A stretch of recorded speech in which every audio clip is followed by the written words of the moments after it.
Hello students, welcome to our next lecture of electrostats. Last lecture में हमने electric flux के बारे में पढ़ा और हमने पढ़ा कि क्यू चार्ज है, उसकी वजह से कितनी नंबर ऑफ फील्ड लाइंस आती हैं, क्यू बाय एप्सिलॉन नॉट। पहले ये टर्म बोला जाता था इट इज प्रोपोर्शनल टू, जैसे flux is proportional to number of field lines. अब हमने एक्सेप्ट कर लिया है कि न्यूमेरिकली इतना ही वैल्यू होता है। तो Gauss law, next topic is Gauss law. Gauss law क्या कहता है? Total electric flux through a closed surface is equal to net charge enclosed by permittivity। पहली चीज, ये किसी भी क्लोज सरफेस के लिए, मान लो कोई क्लोज सरफेस है, क्लोज सरफेस मतलब एक वॉल्यूम होना चाहिए। उस वॉल्यूम में मान लो अंदर Q1 चार्ज आ रहा है, Q2 चार्ज आ रहा है, एक माइनस Q3 है, बाहर Q4 और Q5। जो नेट फ्लक्स आएगा इसमें से, देखो इसकी फील्ड लाइंस आ रही होंगी, कुछ इसकी फील्ड लाइंस आ रही होंगी। कितनी फील्ड लाइंस आएंगी? Q2 बाय एप्सिलॉन नॉट और बाहर की तरफ। ऐसे इसकी वजह से आ रही Q1 बाय एप्सिलॉन नॉट बाहर की तरफ, ठीक है। और इस सरफेस में हम जो एरिया वेक्टर बाहर ही लेते हैं, तो सर इलेक्ट्रिक फील्ड लाइंस क्या कर रही है? लीव कर रही है, तो फ्लक्स इज पॉजिटिव। और माइनस Q3 की वजह से ये फील्ड लाइंस एंटर कर रही होंगी। तो जो नेट फील्ड लाइंस इस क्लोज सरफेस से बाहर जा रही हैं वो कितना है? Q1 plus Q2 minus Q3 bye epsilon naught. तो क्या कहता है कि जो नेट फ्लक्स आती है वो सिर्फ किसकी वजह से आती है? Only due to charge enclosed. जो चार्जेस बाहर है उनकी वजह से कोई भी फ्लक्स नहीं आता। कैसे? जैसे मान लो ये तुम्हारी सरफेस थी, ये Q5 चार्ज है, इसकी वजह से फील्ड कैसा होगा? ऐसा कुछ फील्ड आएगा। इस सरफेस पे फील्ड एंटर कर रहा है, यहाँ पे फील्ड लीव कर रहा है। तो जितनी number of field lines enter कर रही हैं उतनी number of field lines leave भी कर रही हैं। तो नेट फ्लक्स इसकी वजह से कितना होगा? 0। तो जो फ्लक्स आता है वो सिर्फ किसकी वजह से आता है? Only due to charge enclosed. तो नेट फ्लक्स क्या होता है? इंटीग्रल ई डॉट डी के। ये है, इसको मतलब है साइक्लिक इंटीग्रल, ठीक है। साइक्लिक का मतलब कि फॉर अ क्लोज सरफेस, ये पूरी क्लोज सरफेस के लिए लेना है। Normal integral E dot D मतलब ओपन सरफेस, ये होता है क्लोज सरफेस के लिए। अब इसमें एक चीज ध्यान रखो, ये Q1 है, ये Q2 है, ये Q3 है, माइनस Q3, ये Q4 और ये Q5। यहां पे जो E वेक्टर है, ये E वेक्टर तो सबकी वजह से आ रहा है। मैं ये नहीं कह रहा कि इलेक्ट्रिक फील्ड नहीं आ रहा है इनकी वजह से, बाहर वाले चार्जेस की वजह से। फील्ड तो सबकी वजह से आएगा, बट जब हम फ्लक्स कैलकुलेट करेंगे, ये मान लो ये इसका एरिया वेक्टर हो गया और मान लो ये रिजल्टेंट किसी भी साइड आ रहा है।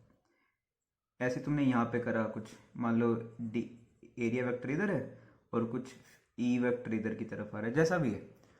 तो जो ये ई है, this E vector is due to all the charges या resultant of all the charges. जब हम इंटीग्रल करेंगे ना, यहाँ पे जो फील्ड है नेट फील्ड होता है, बट जब हम कैलकुलेट करते हैं इसका इंटीग्रल करेंगे, तो जो नेट फ्लक्स आएगा वो सिर्फ किसकी वजह से आता है? उसका मैग्नीट्यूड क्या आता है? Only due to charge enclosed by epsilon not. E सब वेक्टर्स की वजह से है। ये नॉर्मल ऐसे क्वेश्चन सीधा पूछ लेता है कि ई वेक्टर क्या सिर्फ चार्ज जो अंदर है उसकी वजह से? नहीं, ई सब की वजह से। फ्लक्स जब हम निकालते हैं वो सिर्फ किस पे डिपेंडेंट होता है? ओनली ड्यू टू द या only on the charges inside the close surface.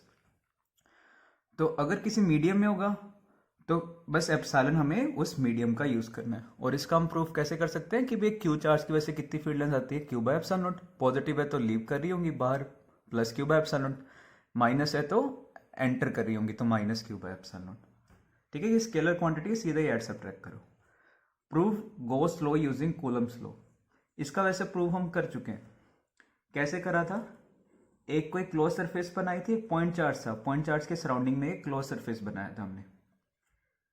तो यहां पे इसकी वजह से जो ई वेक्टर है वो भी इस साइड आ रहा है और एरिया वेक्टर भी इस साइड है। देखो वैसे तो ई और ए वेरिएबल है, एरिया का डायरेक्शन भी चेंज हो रहा है, ई का डायरेक्शन भी चेंज हो रहा है। बट किसी भी पॉइंट पे चेक करो, ई और ए में एंगल कितना है? ई और ए में एंगल कितना है? दोनों एक दूसरे के पैरेलल हैं, तो दोनों में एंगल कितना है? कभी भी 0। अब ई वेक्टर वैसे तो वेरिएबल है, तो डायरेक्टली ई वेक्टर कांस्टेंट बाहर नहीं निकाल सकता, बट ई का जो मैग्नीट्यूड है, अगर ये सारे के सारे पॉइंट्स आर डिस्टेंस में है, तो ई का मैग्नीट्यूड कांस्टेंट होगा, तो ई इंटीग्रल के बाहर आ गया, सिर्फ डी ए का इंटीग्रल बन गया। तो ये आ गया डी ए का इंटीग्रल ई इंटू 4πr²। ठीक है, ई का कितना मैग्नीट्यूड होता है, क्यू चार्ज की वजह से आर डिस्टेंस पे कितना मैग्नीट्यूड होता है, k³ इंटू 4πr²। के कितना हो गया, 1/4πε0, तो 1/4πε0 q/r² इंटू 4πr²। ये 4πr² से 4πr² कट गया, ये कितना आ गया, q/ε0। तो ये डायरेक्टली बोर्ड्स में प्रूफ आता था कि proof Gauss law using Coulomb's law. क्या करना, तुम क्या बोलोगे उसमें, कैसे लिखोगे कि वे क्यू चार्ज की वजह से क्या करो, क्लोज सरफेस ले रहा हूं, मैंने स्फेरिकल एक क्लोज सरफेस लिया, या इसको, इस सरफेस को हम बोलते हैं गॉसियन सरफेस भी बोलते हैं, इमेजिनरी सरफेस होती है, it is a imaginary surface. ठीक है, इसको क्यों चूज करते हैं, अगर हमें कभी इलेक्ट्रिक फील्ड वगैरह कैलकुलेट करना हो तो हम गॉसियन सरफेस चूज करते हैं। कैसे चूज करना वो मैं आगे सिखाऊंगा इसी लेक्चर में। तो हमने गॉसियन सरफेस चूज किया, एक शेल माना आर डिस्टेंस पे, उस पर फ्लक्स कैलकुलेट किया। ठीक है, तो मैंने पहले सारे के सारे शेल क्यों माना, ताकि सारे के सारे पॉइंट्स आर डिस्टेंस पे हो जाए, ताकि मैं कह सकूं कि भाई ई का मैग्नीट्यूड सेम होगा, चाहे डायरेक्शन अलग है बट मैग्नीट्यूड तो सेम होना चाहिए। तो फिर उसका इंटीग्रल करा, कितना आ गया, q/ε0। नेक्स्ट क्या कह रहा है, charge q is at the center of a cube, find flux through all the surfaces individually. हर एक सरफेस में से बताना है टोटल फ्लक्स कितना होगा, total flux will be q enclosed by ε0। ठीक है, तो कितना चार्ज इनक्लोज है, q/ε0। और सारे, अगर तुमने बिल्कुल बीच में रख रखा है तो सब सरफेसेस के लिए सिमेट्रिकल है, तो सब में से फ्लक्स कितना होना चाहिए, सेम होना चाहिए। तो मान लो एक सरफेस में से 5 फ्लक्स है, तो 6π इज q/ε0। तो इंडिविजुअली हर सरफेस में से कितना आएगा, q/6ε0। एक ना ओपन सरफेस का क्वेश्चन दे रहा हूं। ओपन सरफेस का क्या क्वेश्चन है, ये हेमिस्फेरिकल शेल है, इसके सेंटर पे q चार्ज रख दिया, ये सिर्फ ना ये सरफेस है, ये क्लोज सरफेस नहीं है, ये नीचे वाला ओपन है, सिर्फ ये सरफेस है अपने पास। ठीक है, ये ओपन सरफेस है, कुछ फ्लक्स आ रहा होगा। अब कहता है कि मैं कहां पे चार्ज रखूं, तो मैं कुछ पॉइंट बता दूंगा, ए बी सी डी, कहां पे चार्ज रखूं ताकि तुम्हारे पास जो नेट फ्लक्स आए वो अफेक्टेड ना हो। देखो ये पॉइंट्स हैं, यहां पे किसी एक पॉइंट पे हमें चार्ज रखना है ताकि जितना जो भी फ्लक्स पहले आ रहा है सरफेस में से वो अफेक्टेड ना हो। तो देखो अगर मैं क्यू पे इस बी पॉइंट पे चार्ज रखता हूं कोई, इसकी वजह से ऐसे फील्ड लाइन आ रही है, ये इस सरफेस पे एंटर कर रही है, बट यहां पे ना सरफेस नहीं है क्योंकि ये ओपन सरफेस है, तो यहां से लीव नहीं करा, सिर्फ इस सरफेस पे एंटर करा। देखो ये फील्ड लाइन एंटर भी कर रहा है, दूसरी सरफेस से लीव भी कर रहा है, बट कुछ फील्ड लाइन ऐसी आ रही है ना, ये सिर्फ एंटर कर रही है क्योंकि ये ओपन है, ये लीव नहीं कर रही, तो नेट फ्लक्स अफेक्ट हो जाएगा इसकी वजह से। ऐसे ही अगर मैं रखूं सी पॉइंट पे, इस पे भी ऐसे कुछ आएगा। ए पॉइंट पे रख के देखो, ए पॉइंट पे रखने से तुम्हारे पास जो नेट फील्ड है वो अफेक्ट नहीं होगा। कैसे, ए पॉइंट पे अगर रखोगे, ये आगे कुछ फील्ड लाइन, ये यहां से एंटर करी, यहां से ली, इससे नीचे वाली फील्ड लाइन एंटर ही नहीं कर रही, ऊपर वाली जो भी फील्ड लाइन एंटर कर रही है लीव भी कर रही है। तो अगर ए पे तुम चार्ज प्लेस कर दो तो जितनी फील्ड लाइंस एंटर करेंगे लीव भी कर जाएंगी, तो इसमें जो नेट फ्लक्स है वो अफेक्ट नहीं होगा। सिमिलरली एफ पे रख दो, ये वाले पॉइंट पे, इस पे भी क्या होगा, कोई भी फील्ड लाइन ऐसा नहीं होगा जो एंटर करे और लीव ना करे, या तो एंटर ही नहीं करेगा, अगर एंटर कर रहा है तो लीव भी करा होगा। इसका ना ये ध्यान रखो, ये सरफेस है बस इसका, ये नीचे वाला सरफेस ओपन है। अगर तो ये क्लोज बॉडी होता तो बाहर किसी भी पॉइंट पे रख दो, अफेक्ट ही नहीं होता। अगर ये ओपन बॉडी होता तो यहां पे क्या रखते, इस सरफेस में कहता है एंटर कर रहा है, मैं बोलता है इस सरफेस से लीव कर, but it is not open, it is not close body, it is a open body. तो ओपन बॉडी में इसका सिर्फ ये सरफेस है, ये नीचे वाला सरफेस ये ओपन है, ठीक है, सिर्फ ये वाला स्फेरिकल सरफेस है। नेक्स्ट क्वेश्चन देखो, find flux through square sheet. एक शीट हमें दिया हुआ है, शीट का साइज है, ये ए लेंथ का साइज है, इसके सेंटर से a/2 डिस्टेंस पे एक क्यू चार्ज रखा हुआ है, सिमेट्रिकली रखा हुआ है। ठीक है, ये शीट है, सेंटर से a/2 डिस्टेंस पे एक क्यू चार्ज रख दिया। इसमें से हमें फ्लक्स कैलकुलेट करना है। देखो अभी हमने एक क्यूब वाला क्वेश्चन किया, अगर ये पूरा क्यूब होता जिसकी साइड लेंथ है a, बीच में से सेंटर से एक a/2 डिस्टेंस पे चार रख रखा था, टोटल फ्लक्स था कितना, q बाय एप्सिलॉन। सिर्फ इस सरफेस में से कितना फ्लक्स था, q बाय 6 एप्सिलॉन। तो अभी भी इस सरफेस में से कितना फ्लक्स आएगा, q बाय 6 एप्सिलॉन। कोई इंटीग्रेशन कुछ नहीं करना, ठीक है। हमें कभी भी जो कॉम्पिटिटिव एग्जाम्स हैं उसमें तुम्हारे पास इंटीग्रेशन के क्वेश्चन बहुत ही कम आते हैं, तो हम कैसे प्रेफर करा करो, कोई सिमेट्री सोचा करो कि या कोई फिगर सोचो। जैसे मान लो क्या करा उसने, अच्छा ये डिस्टेंस भी ध्यान रखना है, डिस्टेंस a/2 होना चाहिए, अगर ये a है ये a/2 होना चाहिए।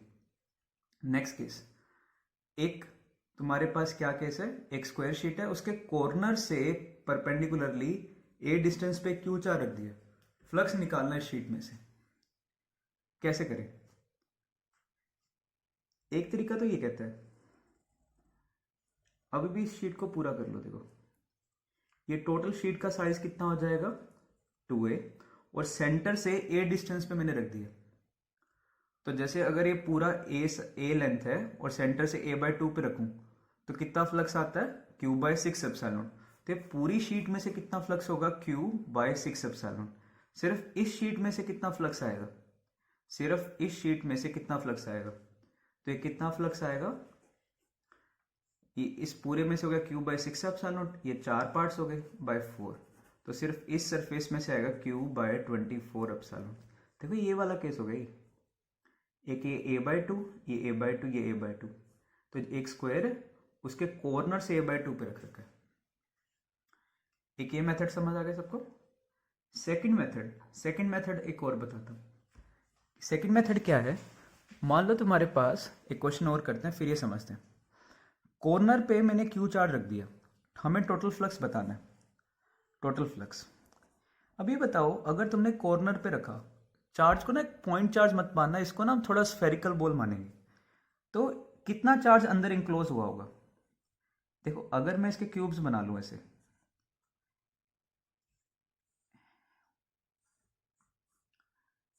तो ये बिल्कुल कॉर्नर पे रखा हुआ है, ऐसे ही ये, ठीक है। तो ऐसे चार क्यूब्स नीचे बन गए, ऐसे ही चार ऊपर बनेंगे, तो एक क्यूब में सिर्फ इसका कितना पोर्शन आ रहा है, ठीक ये समझ आ रहा है, चार क्यूब ऐसे ऊपर बनेंगे बिल्कुल कॉर्नर पे, इसमें भी जा रहा है कुछ पोर्शन, इसमें भी कुछ, इसमें भी कुछ, नीचे कुछ ऊपर। तो एक पोर्शन में सिर्फ कितना चार्ज जा रहा है, ये क्यूब बाय 8 जा रहा होगा, क्योंकि ये 8 क्यूब्स में इक्वली डिवाइड होगा। ये तो हो गया टोटल। अब हमें हर एक सरफेस में से फाइंड करना है। देखो जिस सरफेस के साथ ये कांटेक्ट में आ रहा है, जैसे ये ऊपर वाली सरफेस है, इसके साथ ये कांटेक्ट में आ रहा है, इसको कोई भी फील्ड लाइन क्रॉस नहीं करेगी, क्योंकि यहाँ पे जो फील्ड होगा ना, पॉइंट चार्ज है, तो फील्ड इस डायरेक्शन में होगा, कोई भी फील्ड लाइन क्रॉस नहीं करा। तो ये टॉप सरफेस में से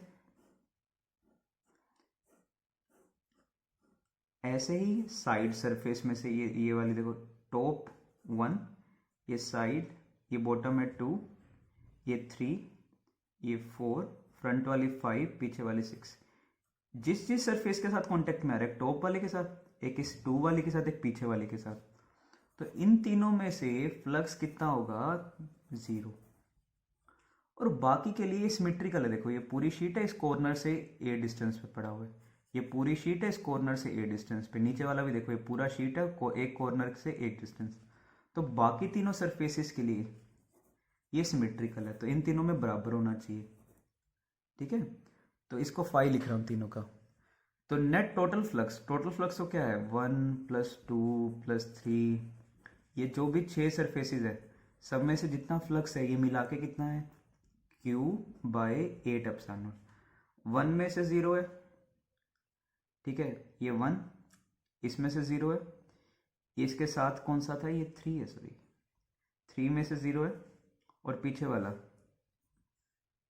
कौन सा है, ये जो इसके साथ कांटेक्ट में आ रहा है 6, इसमें से 0 है। 2, 4 एंड 5 इसमें से बराबर है, मिला के कितना हो गया 3, 5। तो एक सरफेस में से कितना आ गया Q/24 तो इस सरफेस में से कितना आया, देखो ये क्या केस हो गया, ये जो हमने पिछला क्वेश्चन करा था ना,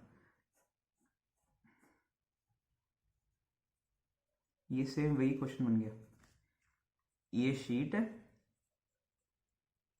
साइड है A, इस कॉर्नर से A लेंथ पे Q चार्ज पड़ा हुआ है, तो इसमें से कितना फ्लक्स आना चाहिए Q/24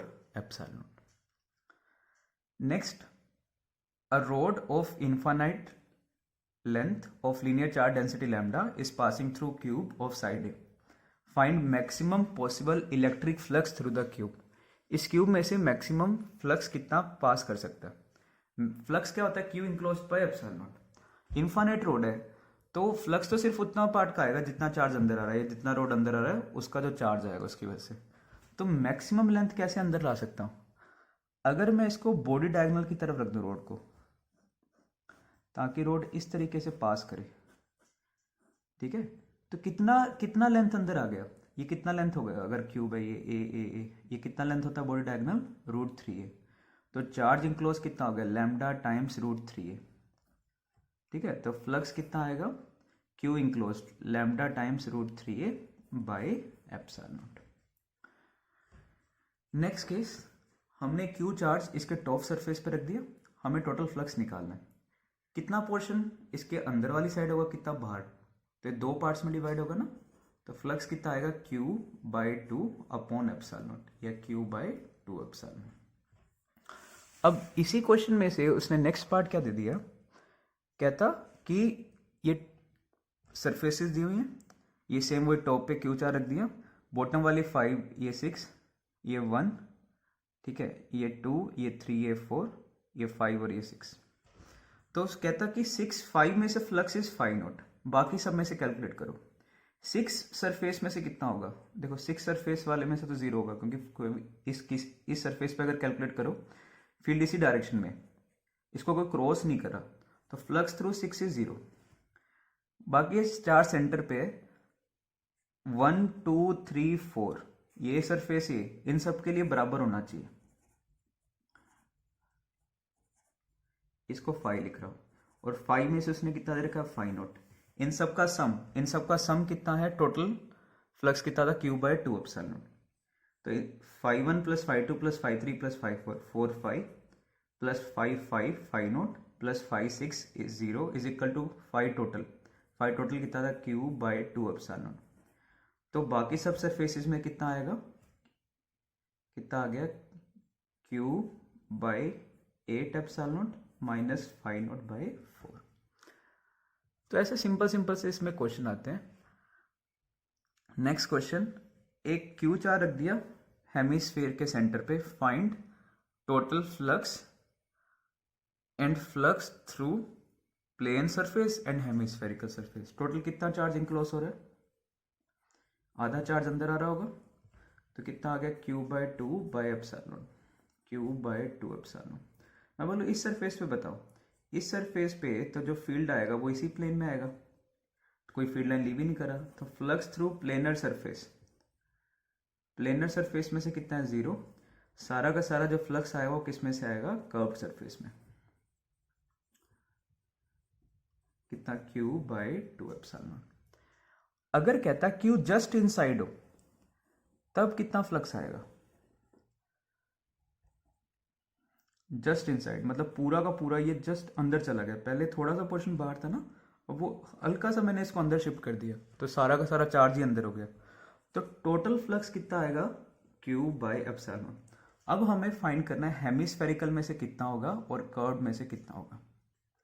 देखो हल्का सा तुमने अंदर कर दिया, ये बहुत माइन्यूट सा अंदर कर दिया, इससे क्या फर्क पड़ गया, अगर ये हल्का सा अंदर आ गया, ये जो हेमिस्फेरिकल सरफेस है इस पर तो कोई ज़्यादा फर्क नहीं पड़ा क्योंकि ऑलमोस्ट सेम ही है, तो फ्लक्स थ्रू हेमिस्फेरिकल या कर्व्ड सरफेस इसमें से कितना था पहले Q/2 एप्सिलॉन, अभी भी उतना ही आएगा।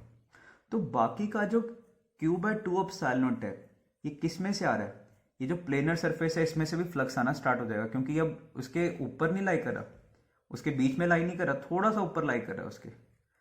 तो फ्लक्स थ्रू प्लेनर सरफेस और लीव कर रहा है वहां से फील्ड, तो बाकी का जो फ्लक्स है, flux through planar surface plus flux through curve surface is equal to total flux. Total है Q by epsilon not, curve में से अभी भी कितना है क्यू बाय 2 एप्सिलॉन नॉट। मैंने क्या बोला कि जस्ट अंदर करने से कर्व सरफेस पे कोई भी इफेक्ट नहीं आएगा, क्योंकि ऑलमोस्ट फील्ड सेम ही रहा होगा। यहाँ पे रखो, हल्का सा अंदर कर दो, इस पे बहुत फर्क आ जाएगा। पहले इसमें से कोई फील्ड लाइन क्रॉस नहीं कर रहा था, अब जैसे ही अंदर गया इसमें से फील्ड क्रॉस करने लग जाएगा। इसको एक करने का और मेथड बता रहा हूँ। एक ना मैंने तुम्हें सिखाया था, एक क्यू चार रखा हुआ है, किसी डिस्क में से निकालना। ये थीटा एंगल बना रहा हो, कितना फ्लक्स था Q by 2 epsilon naught 1 minus cos theta, solid angle से सिखाया था। फिर सिखाया था अगर ये इन्फाइनाइट डिस्क हो, अगर इन्फाइनाइट डिस्क होगा थीटा किसको टेंड करता है 90 डिग्री को। अगर ये 90 डिग्री हो गया तो कोस 90 0, तो फ्लक्स ऑलमोस्ट कितना आ जाता है क्यू बाय 2 एप्सिलॉन नॉट। याद है ये हमने एक एग्जाम्पल करा था, ये तो मैंने बताया था ऑलमोस्ट इसके सारे फील्ड लाइन पास कर रहे हैं। प्रैक्टिकली इन्फाइनाइट शीट पॉसिबल नहीं होता, तो क्या चीज़ पॉसिबल होता है कि तुम इन्फाइनाइट शीट, कोई भी शीट के बहुत ज़्यादा पास में हो। तो क्या तुम इस शीट के बहुत ज़्यादा पास में हो? यस। तो इसमें से ऑलमोस्ट कितना फ्लक्स आएगा Q by 2 epsilon naught. Next case is Q just outside है, जस्ट बाहर है, तो टोटल फ्लक्स कितना हो गया 0। कर्व्ड सरफेस में से अभी भी कितना आएगा, देखो कर्व्ड वाले पे तो फील्ड का इफेक्ट नहीं आएगा, तो पहले भी जितना फील्ड था ऑलमोस्ट अभी भी सेम ही फील्ड है, तो अभी भी क्यू बाय 2 एप्सिलॉन नॉट। तो प्लेनर सरफेस में से कितना फ्लक्स आएगा, flux through planar plus curved is 0, तो इसमें से आना चाहिए minus Q by 2 epsilon naught. Prove कर सकते हो ये इस मेथड से कि भाई ये कर्व सरफेस है, ये डिस्क हो गया, जस्ट बाहर है, तो इसके बहुत ज़्यादा पास में एंगल ऑलमोस्ट किसको टेंड कर रहा है 90, तो इसका इसमें से फ्लक्स कितना आएगा क्यू बाय 2 एप्सिलॉन नॉट, और ये एंटर कर रहा है तो कितना हो गया minus Q by 2 epsilon naught. चाहे तो इस मेथड से प्रूव कर लो, नहीं तो ये जो मेथड सिखाया था कि भी उसके बहुत ज़्यादा पास में हो या किसी थीटा एंगल पे हो तो Q by 2 epsilon naught 1 minus cos theta, और अगर ये बहुत ज़्यादा पास में हो गए तो थीटा किसको टेंड करेगा ऑलमोस्ट 90 डिग्री को, तो कितना Q by 2 epsilon naught. Next, जैसे सेम इसी क्वेश्चन कंसेप्ट पे पहले हमने पॉइंट 4 रखा था, यहाँ पे कितना फ्लक्स आया था क्यू बाय 8 एप्सिलॉन नॉट। अब कह रहा है कि मैंने क्यू को जस्ट अंदर कर दिया, तो फ्लक्स निकालो। कैसे निकालें? अब टोटल फ्लक्स कितना आएगा F total Q by epsilon not, क्योंकि सारा का सारा चार्ज अंदर आ चुका है।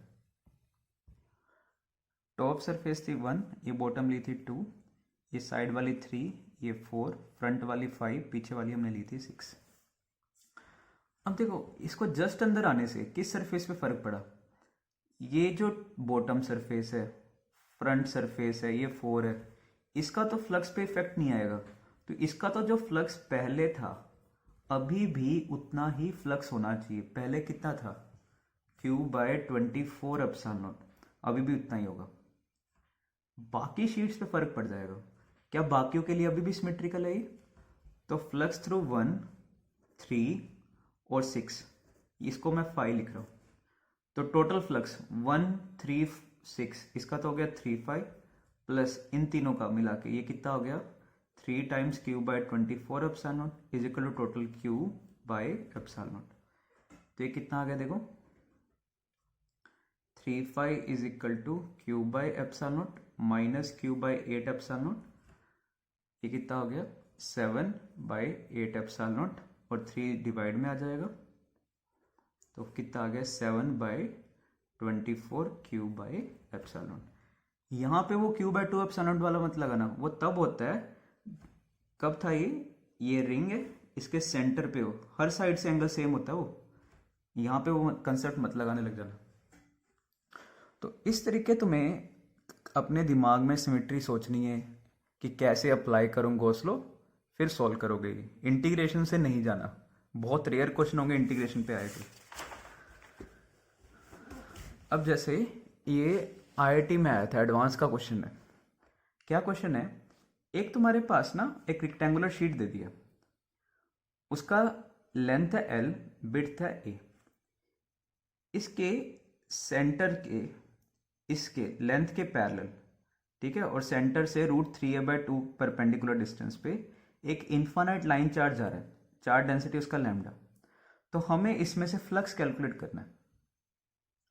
अगर मैं इस साइड से दिखाऊं, इस साइड से अगर कोई खड़ा होकर देखे, उसको क्या दिखाई देगा कि भाई एक रेक्टेंगल है, उसका ये साइड दिखाई देगा। एक तो कितना साइड है, ए, सेंटर से इस पॉइंट से √3a/2 डिस्टेंस ऊपर एक इन्फानाइट लाइन चार्ज आ रहा है ऐसे बाहर की तरफ से ना, चार्ज डेंसिटी लैम्डा। तो पहले इसको एक तो करते हैं सिमिट्री से। सिमिट्री से देखो कैसे करना है। ये √3a/2 है, ये a/2, ये a/2। मुझे ये एंगल बताओ पहले तो, थीटा कितना होगा। tan theta will be a/2 by √3a/2।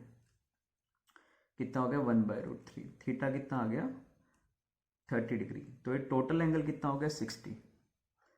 तो कोई ऐसा फिगर बताओ जिसमें सारे साइड्स सेंटर पे 60 डिग्री एंगल सबटेंड करे। तो हेक्सागन होता है ना, ये सारे साइड्स सेंटर पे कितना एंगल सबटेंड करते हैं, 60 डिग्री। तो इसकी जो हम सिमेट्री लेंगे, कौन सी सिमेट्री लेंगे, हेक्सागोनल कुछ सिमेट्री लेंगे इसकी। तो मैं इसका देखो कैसे बना रहा हूं इस फिगर को।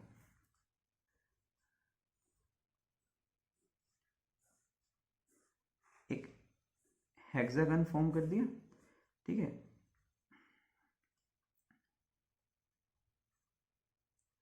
इसके बीच में से एक इन्फानाइट लाइन चार्ज आ रहा है। ये साइड लेंथ कितनी है, ए, इससे परपेंडिकुलर डिस्टेंस कितना है, √3a/2। ये एंगल कितना बना रहा है इसमें, 60, और लेंथ है एल। अभी बताओ इस पूरे हेक्सागन में से ये लैम्डा चार्ज डेंसिटी का है, कितना लेंथ इंक्लोज हो रहा है। पहले तो चार्ज इंक्लोज निकालो, कितना चार्ज इंक्लोज हो रहा है, लैम्डा इंटू ये कितना लेंथ हो गया, ये एल लेंथ। तो टोटल फ्लक्स तो आएगा लैम्डा L/ε। अब देखो ये याद करो, एक इन्फानाइट लाइन चार्ज की वजह से फील्ड कैसा होता है, ऐसे रेडियली आउटवर्ड होता है। याद आ रहा है, एक रेडियली आउटवर्ड फील्ड आता है, ऐसे सिलेंड्रिकल कुछ फॉर्म बनता है। तो यहाँ पे इस सरफेस में से ऐसा फील्ड होगा, इसका कोई भी फ्लक्स नहीं आएगा इस टॉप सरफेस में से। तो टॉप सरफेस में से 0, बॉटम में से 0। तो flux through 1 and 2 is 0, because कोई भी फील्ड लाइन क्रॉस नहीं करेगा। इसका एरिया वेक्टर किधर होगा, बाहर की तरफ। एरिया वेक्टर से कितना एंगल है, 90, ठीक है, because E is perpendicular to area vector. बाकी जो 6 साइड्स बन गई, उनमें से सब में से फ्लक्स कितना होगा, 5। Flux to remaining side, remaining each side कितना होगा, 5, या कुछ 5 नोट मान लो। तो टोटल फ्लक्स टॉप में से 0 प्लस 6 साइड्स हो गई, मिला के नेट फ्लक्स कितना, लैम्डा L/ε। तो हर एक साइड में से कितना होगा, लैम्डा L/6ε। तो ये हमारा आंसर है। विदाउट इंटीग्रेशन हमने कुछ सिमेट्री सोची। अब जैसे इसका एक और एग्जांपल दे रहा हूं, तुम्हें एक सिमेट्री सोचनी है। ये ए है, यहां से जो परपेंडिकुलर डिस्टेंस है वायर का, वो √3a/2 की बजाय a/2 है। कैसे बनाना, देखो साइड से, इस साइड से देखो, ये है क्या, ए, ये कितना है, a/2, ये भी a/2, ये भी a/2, बीच में से बिल्कुल। ये एंगल निकालो, tan theta is a/2 by a/2, कितना हो गया, 1। तो 45, ये भी कितना हो गया, 45। तो टोटल हो गया 90। तो हमें कैसा फिगर देखना है जो हर साइड बीच में कितना एंगल सबटेंड करे, 90 डिग्री। तो मतलब एक स्क्वायर फॉर्म करोगे, तो इसका जो फिगर आएगा, ऐसा कुछ फिगर आएगा।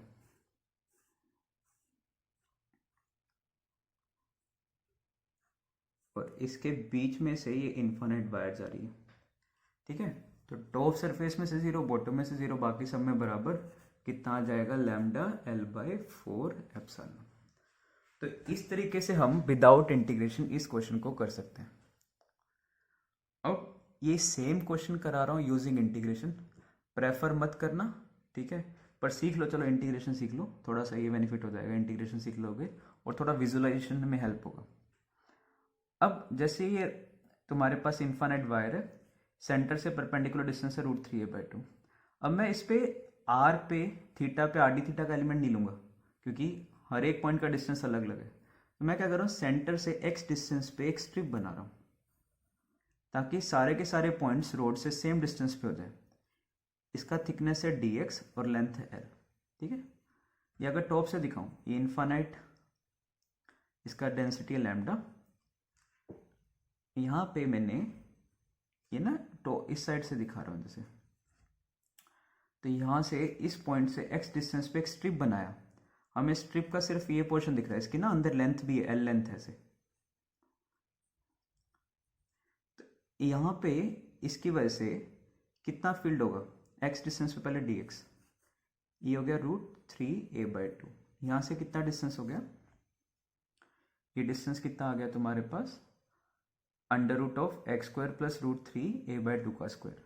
और जो इन्फानाइट लाइन चार्ज है, ये ऐसा चार्ज है, इसकी वजह से जो फील्ड होगा वो रेडियली आउटवर्ड होगा, इस डायरेक्शन में फील्ड आएगा। कितना फील्ड होता है, λ/2πε0। ये कितना डिस्टेंस हो गया, √x² प्लस √3a/2 का स्क्वायर।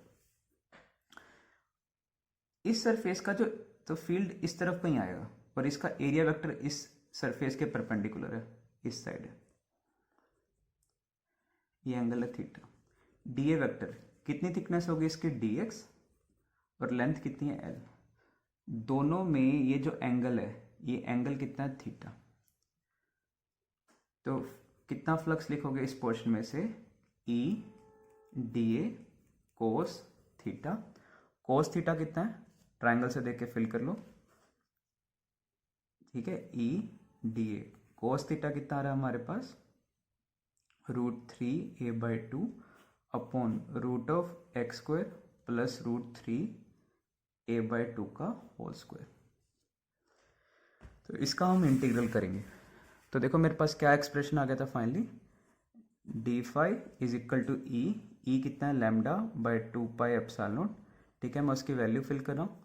तो वैल्यू हमने सबकी वैल्यूज फिल कर दो, कितना आ गया, ये नीचे बन जाएगा x² प्लस 3a²/4, और क्या बन रहा है हमारे पास, dA इज dxl, और एक आ रहा है टर्म √3a/2 का। इसका इंटीग्रल करना है। x के जो लिमिट्स जाएंगे, इस डायरेक्शन में तुमने x लिया तो -l/2 से +l/2, ठीक है। यहाँ से स्टार्ट होके ये 0 है, यहाँ पे +l/2 है, इस तरफ जा रहे हैं तो -l/2 से +l/2। तो x के जो लिमिट्स हैं -l/2 से +l/2। जो कांस्टेंट है उसको बाहर निकालो, √3/4πε0 λ/a/l, ठीक है।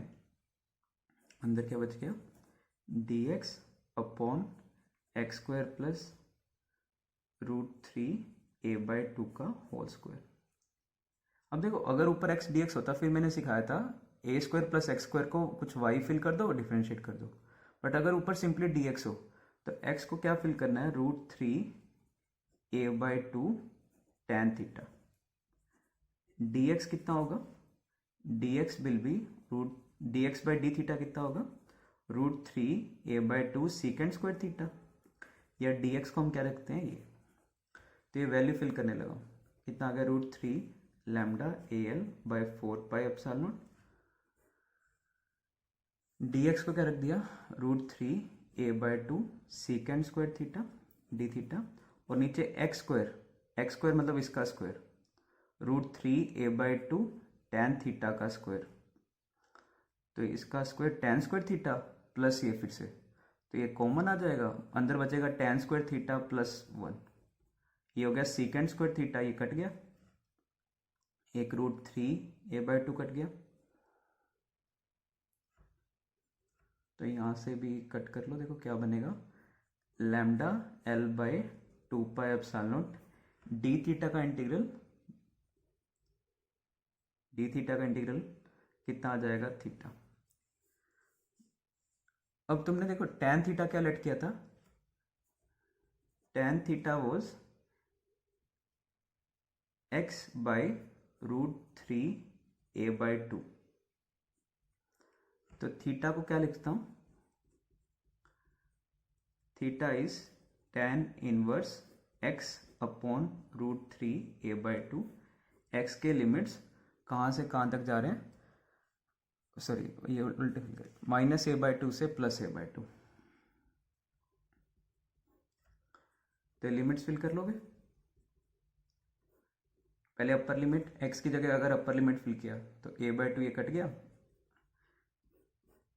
Minus tan inverse -a/2 fill कर गया तो ये आ जाएगा। तो tan इनवर्स 1/√3, tan ऑफ कितना 1/√3 होता है 30 डिग्री है, π/6, तो ये हो गया π/6 माइनस 1/√3 होता है -π/6, तो ये हो गया π/3, तो ये टोटल कितना आ गया लैम्डा L/6 एप्सिलॉन। तो इंटीग्रेशन है बहुत लेंदी पड़ा, अपने को हम प्रेफर नहीं करेंगे। अगर सिमेट्री सोच सकते हो तो सिमेट्री से ही करो, that will be easy for us.